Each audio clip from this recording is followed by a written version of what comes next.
ತುಂಬ ಹಿಂಸೆ ಆಗ್ತಿದೆ. ನಂಬಿಕೆ ಕಳ್ಕೊಂಡು ಇಲ್ಲಿರೋದಕ್ಕೆ ನನ್ನ ಮನಸ್ಸು ಒಪ್ತಿಲ್ಲ. ಹೌದಾ? ಇರೋ ವಿಷಯ ಏನು ಗೊತ್ತಾ ನಿನಗೆ? ಆ ಶಾಂತನು ನಿನ್ನ ಮಗುನ ಕಿಡ್ನಾಪ್ ಮಾಡಿದ್ದ.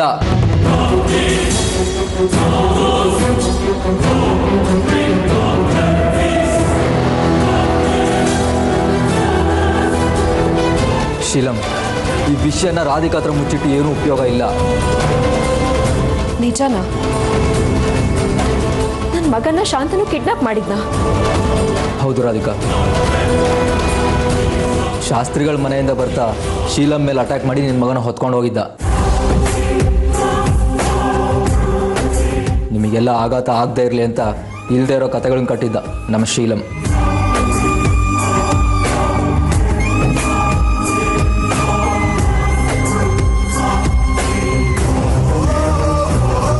ತನ್ನ ಪ್ರಾಣ ಒತ್ತೆ ಇಟ್ಟು ಆ ಶಾಂತನು ಕಡೆಯವರಿಂದ ನಿನ್ನ ಮಗನ ಕಾಪಾಡ್ಕೊಂಬಂದು ನಿನ್ನ ಮುಂದೆ ನಿಂತಿದ್ದಾನೆ.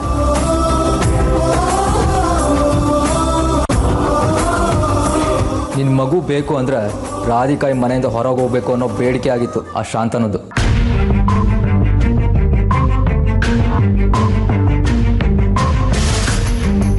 ನನ್ನ ಮಗನ ಮುಟ್ಟೋಷ್ಟು ಧೈರ್ಯ ಬಂದ್ಬಿಡ್ತಾ ಅವನಿಗೆ. ನಾನು ಅವನ್ನ ಸುಮ್ಮನೆ ಬಿಡೋದಿಲ್ಲ. ನೀನು ಏನು ಕೇಳೋದಕ್ಕೆ ಹೋಗ್ಬೇಡ, ನಿನ್ನ ದಮ್ಮಯ್ಯ ಅಂತೀನಿ ಪ್ಲೀಸ್. ಇಲ್ಲ ಶೀಲಂ, ನಾನು ಸುಮ್ಮನೆ ಇರೋದಿಲ್ಲ. ನಿನ್ನ ಮಧ್ಯೆ ತಂದಿಡೋದಕ್ಕೆ ನೋಡಿದಾನಲ್ವ ಅವನು. ಮನೆಗೆ ಬರಲಿ, ಗ್ರಾಚಾರ ಬಿಡಿಸ್ತೀನಿ. ರಾಧಿಕಾ, ನಾವೀಗ ದುಡ್ಕೋದು ಬೇಡ. ನಾವು ಹೀಗೆ ಸುಮ್ಮನೆ ಇದ್ರೆ ಅವನ ಆಟಗಳನ್ನ ಆಡ್ತಾನೆ ಹೋಗ್ತಾನೆ. ಒಂದ್ಸಲ ತಿರುಗಿ ಬಿದ್ದರೆ ಅರ್ಥ ಆಗತ್ತೆ ಅವನಿಗೆ. ನಾನು ಶೀಲಂನ ತಪ್ಪು ತಿಳ್ಕೊಳ್ಳೋ ಹಾಗಾಯ್ತು, ಶೀಲಮ್ಮ ನನಗೆ ನೋಯಿಸ್ಬಿಟ್ಟೆ ಅಂತ ಬೇಜಾರು ಮಾಡ್ಕೊಂಡು ಹಾಗಾಯ್ತು. ಇಲ್ಲ, ನಾನು ಈ ಸಲ ಅವನ್ನ ಸುಮ್ಮನೆ ಬಿಡೋದಿಲ್ಲ. ನೋಡ್ತಾ ಇರಿ. ಸುಮ್ಮನೆ ಇರೋದಕ್ಕಾಗಲ್ವ ನಿಮಗೆ? ನಾನು ಸುಮ್ಮನೆ ಇದ್ದಿದ್ರೆ ಅಣ್ಣ ತಂಗಿ ಮಧ್ಯೆ ಇರೋ ಕನಕ ಕೊನೆ ಆಗ್ತಿರ್ಲಿಲ್ಲಪ್ಪ. ಈಗ ರಾಧಿಕಾಗೆ ಹೇಳಿರೋದ್ರಲ್ಲಿ ಏನೂ ಸಮಸ್ಯೆ ಇಲ್ಲ. ಶಾಂತನು ವಿಚಾರವಾಗಿ ಈಗ ಮಾತಾಡೋದು ಬೇಡ ಅಂತ ಸಮಾಧಾನವಾಗಿ ಹೇಳು, ಕೇಳ್ತಾಳೆ.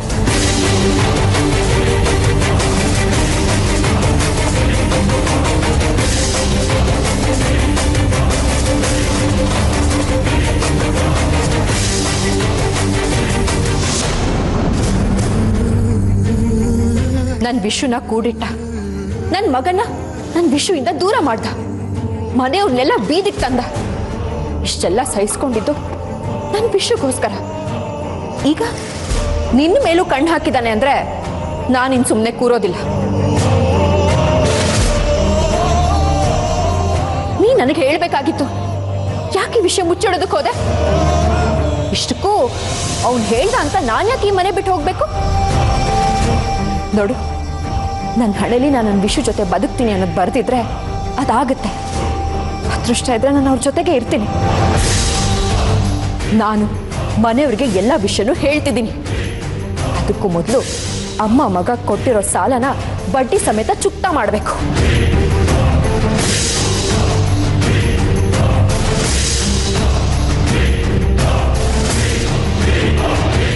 ನಿನ್ನ ಮಧ್ಯೆ ಒಡಕ್ ತರೋದಕ್ಕೆ ನೋಡಿದಾನವನು. ಹೇಗೆ ಸುಮ್ಮನಿರೋದಕ್ಕಾಗುತ್ತೆ ಹೇಳು? ಶಾಂತನು ಶಾರದಾ ವಿರೋಧ ನೀವು ಏನು ಹೇಳೋದು ಬೇಡ. ಈಗ ಹೇಗಿದೀವೋ ಹಾಗೆ ಇರೋಣ ಪ್ಲೀಸ್.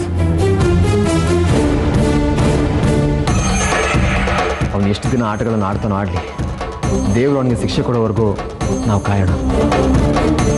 ಏನು ಹೇಳ್ತಿದ್ಯಾ ನೀನು? ನನ್ನ ಮಗುಗೆ ತೊಂದರೆ ಮಾಡಿದಾನೆ, ಸುಮ್ಮನೆ ಇರಬೇಕಾ? ನನಗೋಸ್ಕರ, ಈ ಮನೆಗೋಸ್ಕರ, ದೊಡ್ಡಪ್ಪ ದೊಡ್ಡಮ್ಮನಿಗೋಸ್ಕರ ನೀನು ಸುಮ್ಮನೆ ಇರಲೇಬೇಕು ಪ್ಲೀಸ್. ಇಲ್ಲ, ನನ್ನಿಂದ ಸಾಧ್ಯ ಇಲ್ಲ.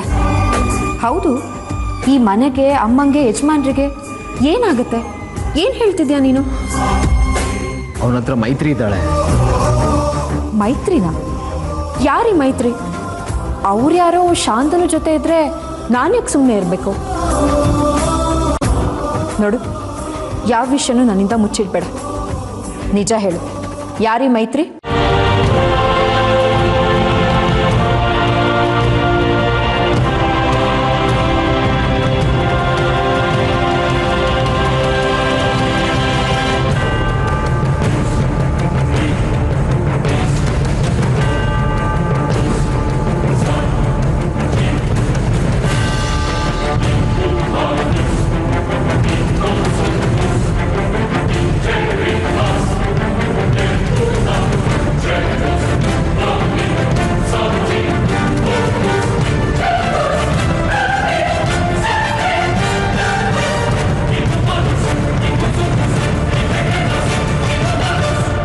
ದೊಡ್ಡಪ್ಪ ಪ್ರಾಣನೇ ಕಳ್ಕೊತಾರೆ.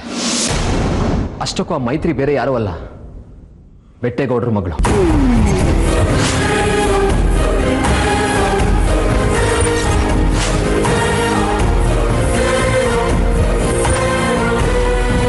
ಆದರೆ ಮೊದಲು ಈ ವಿಚಾರ ನನಗೆ ಗೊತ್ತಿರಲಿಲ್ಲ. ನಾನು ಏನು ಮಾಡಲಿ ಹೇಳು? ನೋಡು, ನಿನ್ನ ಮಗುಗೆ ಏನು ತೊಂದರೆ ಆದರೂ ನಾನಿದ್ದೀನಿ. ಏನೇ ತೊಂದರೆ ಬಂದರೂ ನಾನು ಮುಂದೆ ನಿಲ್ತೀನಿ. ನಿನ್ನ ಮಗುನ ನಾನು ಕಾಪಾಡ್ತೀನಿ. ಆದರೆ ಶಾಂತನು ವಿಚಾರವಾಗಿ ನಾವು ಮೊದಲು ಹೇಗಿದ್ವೋ ಇನ್ನು ಮುಂದೆನೂ ಹಾಗೆ ಇರೋಣ. ಎಂಥವ್ರಿಗೂ ಒಂದಲ್ಲ ಒಂದಿನ ಸೋಲು ಬರುತ್ತೆ ಅಂತೆ, ಅಂಥದ್ರಲ್ಲಿ ಶಾಂತನೂ ಬರಲ್ವಾ ಹೇಳು? ಅಲ್ಲಿವರೆಗೂ ನಮ್ಮ ದಿನಕ್ಕೋಸ್ಕರ ನಾವು ಕಾಯೋಣ. ಈ ವಿಚಾರ ನೀನು ಎಲ್ಲೂ ಹೇಳೋದು ಬೇಡ. ಹೇಳಿದ್ರೆ ವಿಷುಗೂ ತೊಂದರೆ ಕೊಡ್ತಾನೆ ಅವನು. ಮನೆ ಮಾನ ಮರ್ಯಾದೆ ಬೀದಿಗೆ ಬರುತ್ತೆ. ನಿನ್ನ ಕೈ ಮುಗಿತೀನಿ ಪ್ಲೀಸ್.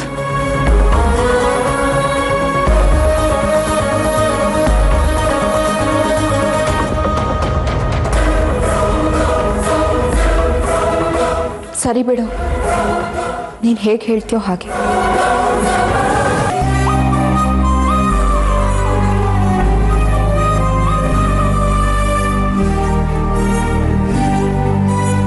ನಾನು ಸ್ವಾರ್ಥಿ.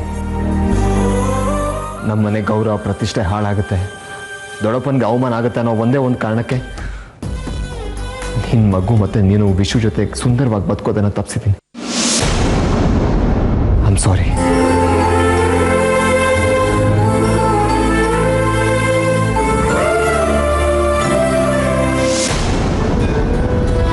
ಚಂದ್ರು, ತಿಂಡಿ ತಿಂದ್ಯಪ್ಪ? ನೀನು ಈ ಥರ ನಗ್ತಾ ಇದ್ರೆ ನಿನ್ನ ನೋಡೋದಕ್ಕೆ ಅದೇನೋ ಆನಂದ, ಖುಷಿ ಆಗುತ್ತೆ. ಗುರುಗಳು ಬರ್ತಾ ಇದ್ದಾರೆ. ಅದೇ ಬೆಂಗಳೂರಲ್ಲಿದ್ರಲ್ಲ ನಮ್ಮ ಪೀಠದ ಗುರುಗಳು, ನಮ್ಮ ಸಂಸ್ಥಾನದ ಪೀಠ ಇಲ್ಲೇ ಸ್ಥಾಪನೆ ಆಗ್ತಾ ಇದೆಯಲ್ಲ, ಅದಕ್ಕೆ ಧರ್ಮಾಧಿಕಾರಿಗಳು ಯಾರಾಗಬೇಕು ಅನ್ನೋದನ್ನು ನಿರ್ಧಾರ ಮಾಡೋಕ್ಕೆ ಬರ್ತಾ ಇದ್ದಾರೆ. ನೀನು ಆರೋಗ್ಯವಾಗಿದ್ದಿದ್ರೆ ಆ ಪಟ್ಟ ನಿನಗೆ ಸಿಗ್ತಾ ಇತ್ತು.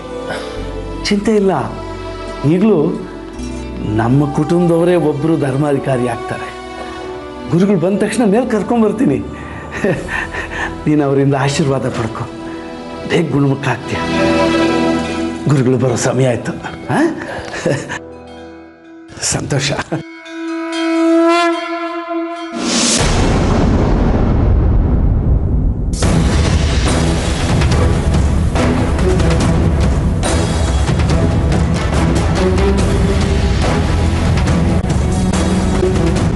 ಬರೀ ಮನೆಯವ್ರನ್ನ ಮಾತ್ರ ಅಲ್ಲ, ಎಲ್ಲರನ್ನೂ ಬುಗುರಿ ಆಡ್ದಂಗೆ ಆಡಿಸ್ತೀನಿ.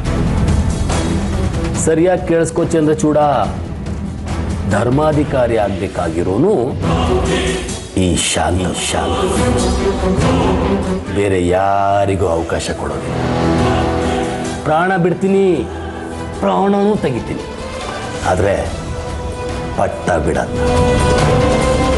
ಇದೇ ಪಟ್ಟಕ್ಕೋಸ್ಕರ ರಾಧಿಕಾ ಗಂಡ ವಿಷುನ ಎಷ್ಟು ಗೋಳುಕೊಂಡೆ ಅಂತ ನಿನಗೆ ಗೊತ್ತಿಲ್ಲ. ಅವನನ್ನೇ ಅಷ್ಟು ಗೋಳುಕೊಂಡಿರೋ ನಾನು ನಿಮ್ಮನ್ನೆಷ್ಟು ಗೋಳುಕೋಬೋದು ಯೋಚನೆ ಮಾಡು. ಬರಲಾ?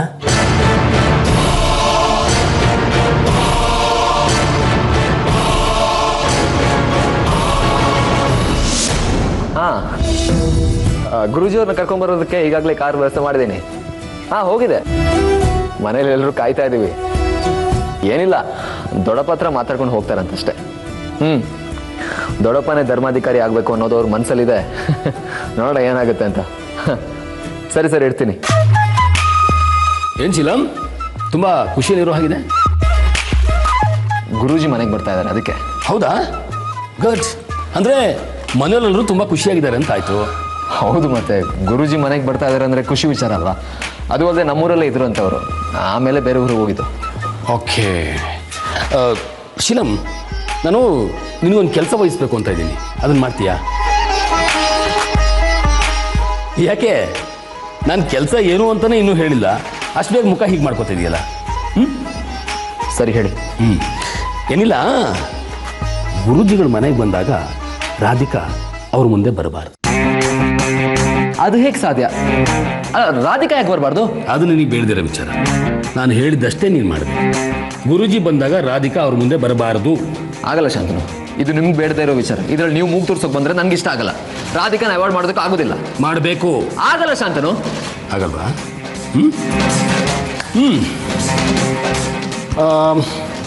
ಆಗುತ್ತೆ. ಮೈತ್ರಿ ಈ ಮನೆಗೆ ಬಂದು ಗುರೂಜಿ ಆಶೀರ್ವಾದ ತಗೋಬೇಕು ಅಂತ ಇದ್ರು. ಅವಳಿಗೆ ಏನು ಹೇಳಿ? ಹೋಗು, ಗುರೂಜಿ ಬರೋ ಹೊತ್ತಾಯ್ತು, ರಾಧಿಕಾಗೆ ಪಾದ ಪೂಜೆ ಮಾಡೋದಕ್ಕೆ ರೆಡಿ ಮಾಡ್ಕೊ ಅಂತ ಹೇಳು. ನಾನೇ ಒಪ್ಪಿಗೆ ಕೊಟ್ಟಿದ್ದೀನಲ್ಲ, ಹೋಗು.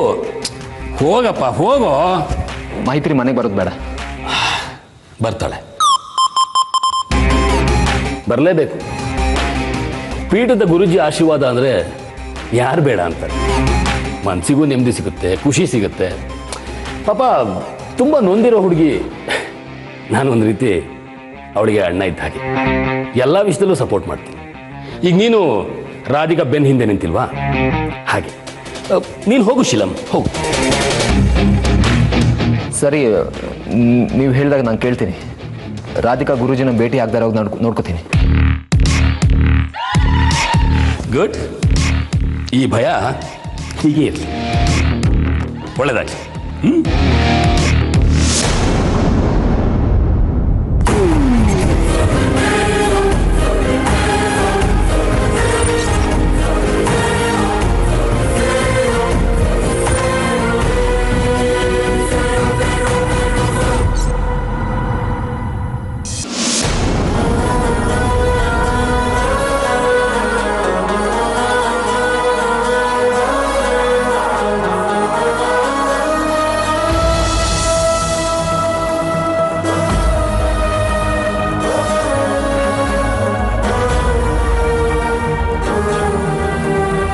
ಗುರೂಜಿ ಮಾತ್ರ ನನ್ನ ಈ ಕಷ್ಟದಿಂದ ಪಾರು ಮಾಡ್ಬೋದು ಅನ್ನಿಸ್ತಿದೆ. ಆ ಶಾಂತನುಯಿಂದ ಅವ್ರು ಮಾತ್ರ ನನ್ನ ಕಾಪಾಡೋದಕ್ಕೆ ಸಾಧ್ಯ. ಮೊದಲಿಂದನೂ ಅವ್ರಿಗೆ ನನ್ನ ಕಂಡ್ರೆ ಅಕ್ಕರೆ ಮಮತೆ. ಎಷ್ಟೋ ಸಲ ಅವ್ರು ನನಗೆ ಸಮಾಧಾನ ಹೇಳಿದ್ದಾರೆ.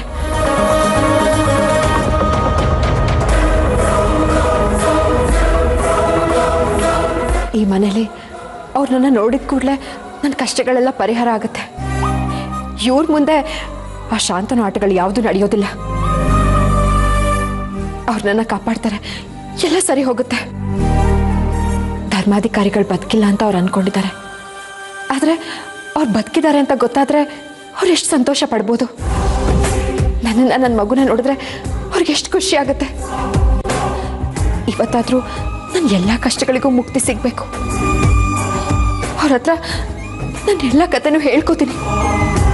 ಶಾಂತನು ಅನ್ನೋ ರಾಕ್ಷಸ ಅವ್ರ ಮುಂದೆ ನಿಂತ್ಕೊಳ್ಳೋದಕ್ಕೂ ಭಯ ಪಡ್ತಾನೆ. ಮನೆಯವ್ರಿಗೆಲ್ಲ ವಿಷಯ ಗೊತ್ತಾದರೆ ಅವನನ್ನು ಮನೆಯವರೆಲ್ಲರೂ ಸೇರಿ ಈ ಮನೆಯಿಂದ ಆಚೆ ಹಾಕ್ತಾರೆ.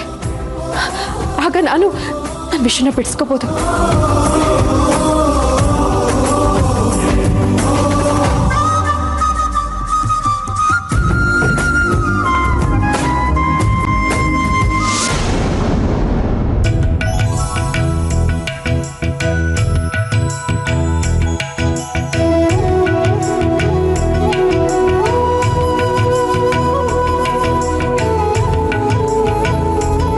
ಬಂದ್ಯಾ?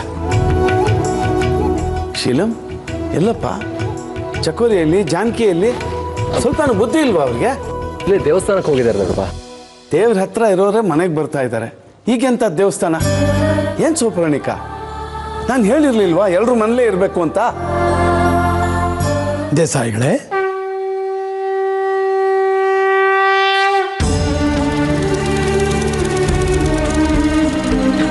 ಶುಭಮಸ್ತು.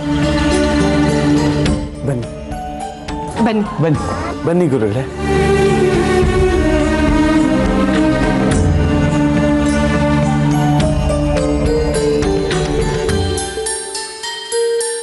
ಸೌಪರ್ಣಿಕ, ಪ್ರಯಾಣ ಸುಖಕರವಾಗಿತ್ತೆ.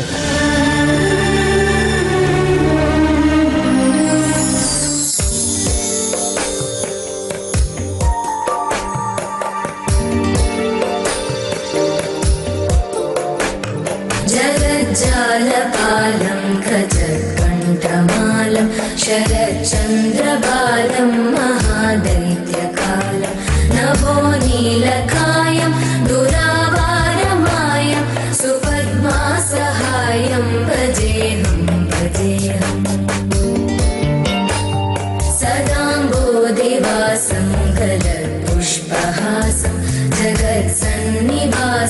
शतादित्यभासं गदाचक्रशस्त्रं लसत्पीतवस्त्रं हसच्चारुवक्त्रं भजेऽहं भजेऽहम्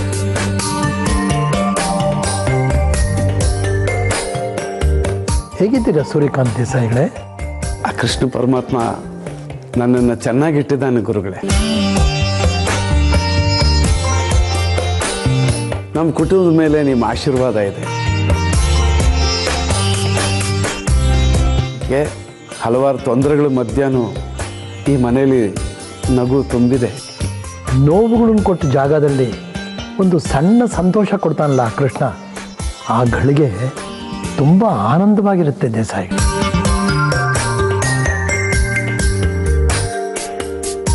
ಹೇಗಿದ್ದೀರಾ ತಾಯಿ? ನಾನು ಚೆನ್ನಾಗಿದ್ದೀನಿ. ಗುರುಗಳೇ, ಇವನು ನಮ್ಮನೆ ಹುಡುಗ ನಂಜುಗುಡಿ ಅಂತ, ಇವನು ಚಂದ್ರು ಮಗ ಶೀಲಂ ಅಂತ. सर्वेषां स्वस्तिर्भवतु सर्वेषां स्वस्तिर्भवतु सर्वेषां शान्तिर्भवतु सर्वेषां शान्तिर्भवतु सर्वेषां पूर्णं भवतु सर्वेषां पूर्णं भवतु सर्वेषां मङ्गलं भवतु सर्वेषां मङ्गलं भवतु. ಇದು ನಮ್ಮ ಮನೆ ಮಗು. ಗುರುಗಳೇ, ಮಗಳಿಲ್ಲದ ನಾವು ಈ ಮಗು ತಾಯಿನ ದತ್ತು ತಗೊಳ್ತಾ ಇದ್ದೀವಿ. ಯಾರಿಗೂ ನೋವು ಕೊಡದೇ ಇರೋ ಸ್ಥಿತಿಯಿಂದ ಬರೋ ಸುಖಕ್ಕೆ ಮಿಗಿಲಾದ ಇನ್ಯಾವುದೂ ಇಲ್ಲ ದೇಸಾಯಿಗಳೇ. ಹಿಂದಿಂದ ಹೀಗೆ ಬದುಕಿದ್ರಿ, ನಿರ್ಗತಿಗರಿಗೆ ಆಸರೆ ಆದ್ರಿ. ಧರ್ಮಾಧಿಕಾರಿಗಳ ಘನತೆಯನ್ನು ಹೆಚ್ಚಿಸಿದ್ರಿ. ನಿಮ್ಮ ಮನೆಗೆ ಬಂದು ಹೀಗೆ ಕೂತು ಮಾತಾಡೋದ್ರೊಳಗೆ ನನಗೆ ಹೆಮ್ಮೆ ಅನಿಸುತ್ತೆ. ನಮ್ಮ ಭಾಗ್ಯ. ದೊಡ್ಡವರಿಂದ ಯಾವಾಗಲೂ ದೊಡ್ಡ ಕೆಲಸಗಳೇ ಆಗೋದು. ಗುರುಗಳೇ, ನನಗೇನು ಅನಿಸುತ್ತೆ ಗೊತ್ತೇನು, ಸಣ್ಣ ಕೆಲಸ ದೊಡ್ಡ ಕೆಲಸ ಅನ್ನೋದು ಯಾವುದೂ ಇಲ್ಲ. ಪ್ರತಿಯೊಂದು ದೊಡ್ಡ ಕೆಲಸವೇ. ತುಂಬ ಮನಸ್ಸಿನಿಂದ ಸಣ್ಣ ಕೆಲಸ ಮಾಡಿದ್ರೂ ಸಹ ಅದು ದೊಡ್ಡ ಕೆಲಸವಾಗುತ್ತೆ ಅನ್ನೋದು ನನ್ನ ನಂಬಿಕೆ. ಸರಿಯಾಗಿ ಹೇಳಿದ್ರಿ. ಶೀಲಂ, ರಾಧಿಕಾ ಎಲ್ಲಿ ನೋಡು, ಕರ್ಕೊಂಬ. ಬಂದು ಕೂತಿದ್ದಾರೆ. ನಮಗೀಗ ಮನೆಯಲ್ಲಿ ಇದೇ ವಿಶೇಷವಾದ ಆಕರ್ಷಣೆ. ಮನೆಗೊಂದು ಮಗು ಇದ್ರೆ ಯಾವಾಗಲೂ ಸಂತೋಷವಾಗಿ. ಕೃಷ್ಣ ಅಂತ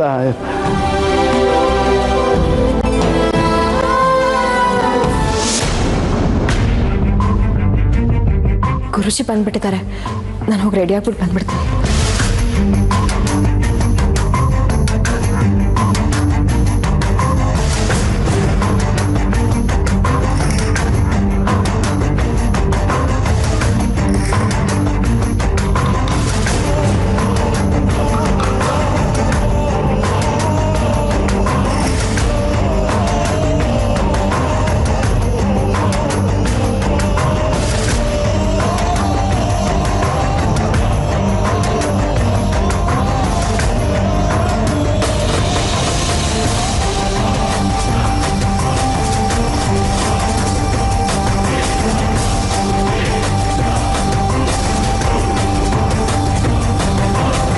ರಾಧಿಕಾ, ಐ ಆಮ್ ಸಾರಿ.